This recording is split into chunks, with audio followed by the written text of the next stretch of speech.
Well, all of these details that we've been seeing, of course, we can measure them from below. We can measure the compressor from here, the fan, we can measure the reactor from below. But the same measurement can be done on the electronic board. What are we going to do now? Well, next, what we're going to do are voltage tests. So, we're going to energize the unit, turn it on, and we're going to make measurements with the multimeter, but in voltage position and also with the oscilloscope, which will give us many parameters about an inverter unit. We energize. We see the LED on, we hear the startup beep. We turn it on, cold at minimum, and, of course, we wait. And we already have the unit turned on and the compressor also turned on.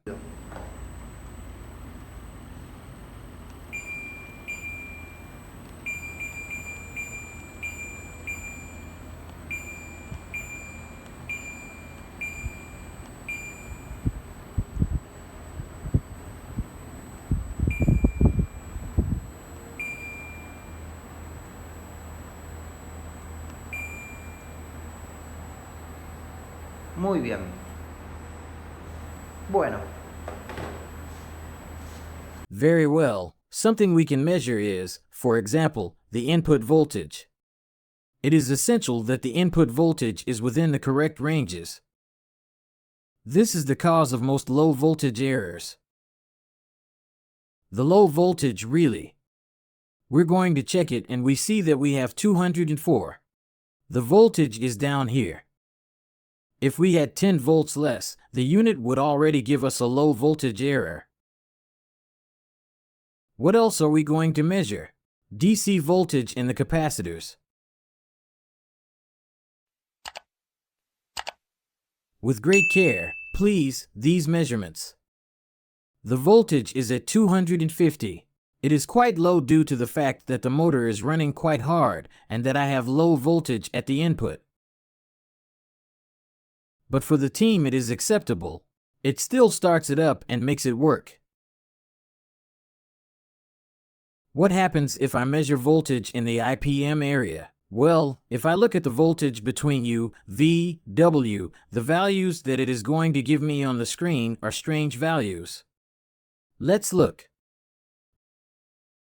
Very strange voltages.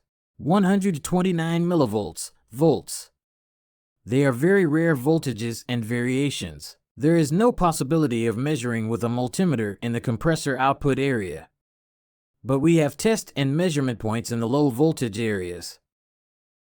What does this mean? A plaquette that is not working. We are going to go and blame the zone of the source. Of course, because if the 5 volts, the 15 are prepared, the plaquette at least has to make the startup beep. What will we do then? We will make measurements in the power supply area in case the plaquette does not turn on. Let's take a closer look.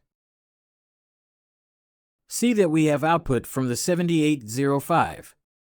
In fact, the plate itself gives us checkpoint. Look here. We have 5 volts and G and D, and there we have 15. In those points we have to have those voltages from the moment the equipment started. If those voltages are not there, the problem will be a part of the power supply. Please leave a comment if you have any questions.